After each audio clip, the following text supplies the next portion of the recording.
Hi guys, welcome back. Today I'm going to be sharing with you some common design mistakes that you might be making in your living room and how you can fix them. Living rooms are very tricky to design because they are so multifunctional. Some are formal, some are more like family rooms with like a TV and a kids corner. So there's a lot that can go wrong in terms of the layout, furniture choices, and so forth. A living room is such a central part of your home. So if you can nail the design in that space, it will definitely improve the way your house looks and feels. One of the most common mistakes people make when designing their living room is not putting enough thought into the layout. Have you ever had to like squish through two sofa arms, squeeze past a coffee table, and then sit down on an armchair only to have like the most awkward view of the TV? Like, you know what I'm talking about?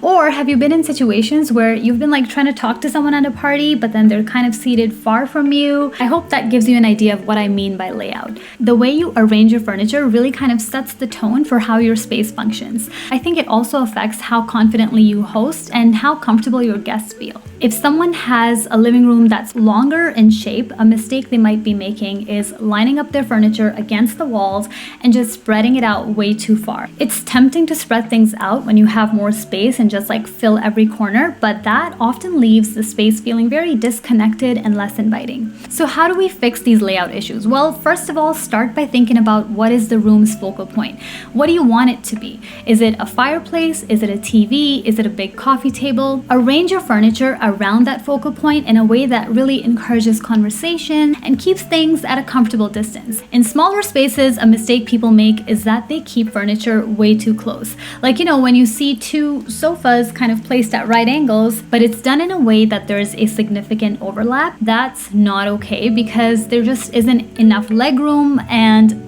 one seat is basically going to waste. When you think about this, you might realize that instead of two couches, a sectional might be a better fit for your space. Or you might even place two sofas directly across from each other for a balanced feel. Now, sometimes there's a fireplace on one wall and a TV on another wall, right? Like separately.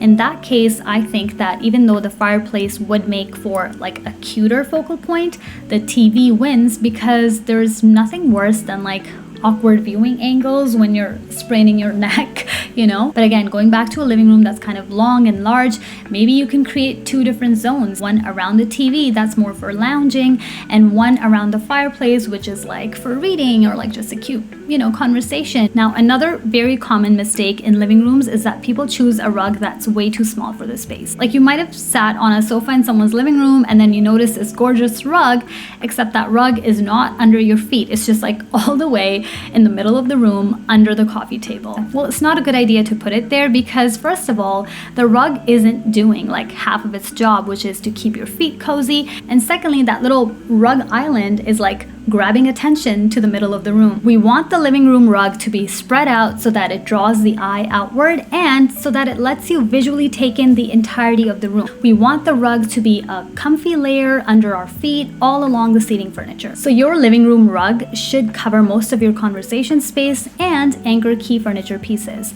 Any buffet or cabinet you have against a wall on the side, definitely leave that out. But yes, ideally the front two legs of all the main furniture that you have in the living room should be placed on the rug, along with the coffee table in the middle. Now, speaking of coffee tables, which almost all living rooms have, what is the common mistake there? It has to do with the size of the coffee table. I'm talking about height, length, and width. If your coffee table is too big, it's gonna make the furniture around it look small and awkward. And if your coffee table is way too small for your space, it's gonna throw off the entire feel and it might just not even have much of a presence, you know what I mean? Basically, you want to make sure that it's easy for you and your guests to reach for drinks or snacks or do anything else that you need to do while seated. Height-wise, a good rule of thumb is to have your coffee table at about the same height as the seat height of your couch or about 1 to 2 inches lower.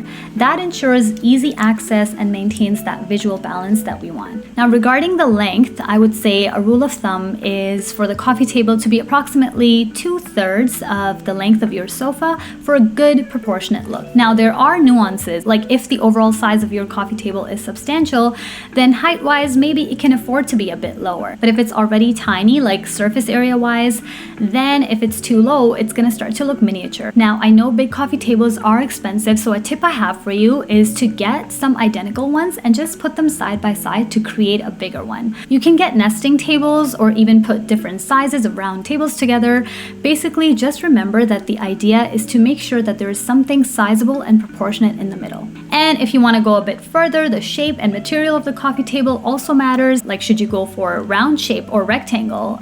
Should you go for glass, wood, or marble? That I think is more like preference and depends on the use of your space. I actually made another video where I talked about furniture items that I regret buying, and in that one I talked about why I regretted buying a rectangular glass table and what I do differently now. So check that out if you are interested. All right, now let's move on to cushions and accessories. Personally, right now in this season of life, I feel like I have given up on getting new cushions because my kids just either want to punch them or throw them on the floor and jump on them, play the floor is lava, stuff like that. You know, here's what I think the mistake is when it comes to cushions. I think that having too many cushions is unnecessary.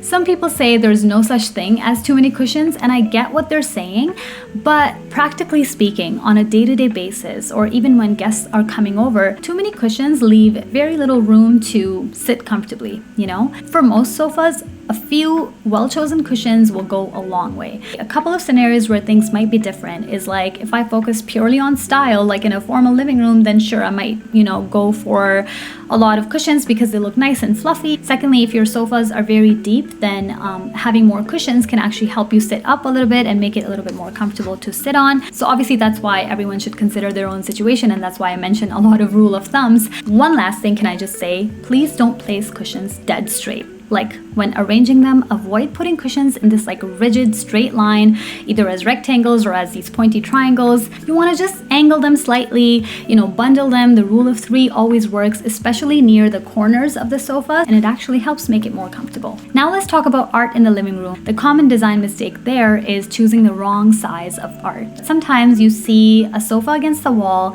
and then you see this whole empty space above it, and then right at the top, like closer to the ceiling, there's artwork. That is not doing the space any favors. If you don't get the placement right, then it can just make the art feel disconnected from the sofa, which we don't want, okay? We can't forget about making sure that our space feels cohesive, so we need to aim for a look where the sofa and the artwork work together. What you want to do is keep around 5 to 6 inches of space between the top of the furniture and the bottom of the art. Ideally, it should be at eye level. Besides wall placement though, another mistake in choosing art is that it's either too big or too small for the space, which completely throws off the balance. A good rule of thumb, I would say, is to choose artwork that's about 2/3 the length of the furniture that it's on top of. So if your sofa is 8 feet long, go for art that's around 5.5 feet wide. This doesn't have to be one big expensive piece, okay? It could be 2 pieces. It could be like a gallery wall that spans around 5.5 feet of space across the top. Now, when we get into multiple art pieces on the wall, there's another tricky element that I want to point out, and that is how much space should be left between each piece. Rule of thumb, around 3 to 4 inches, but honestly, you can even just eyeball it. Overall, just remember that you're trying to make sure that the multiple frames are essentially acting as one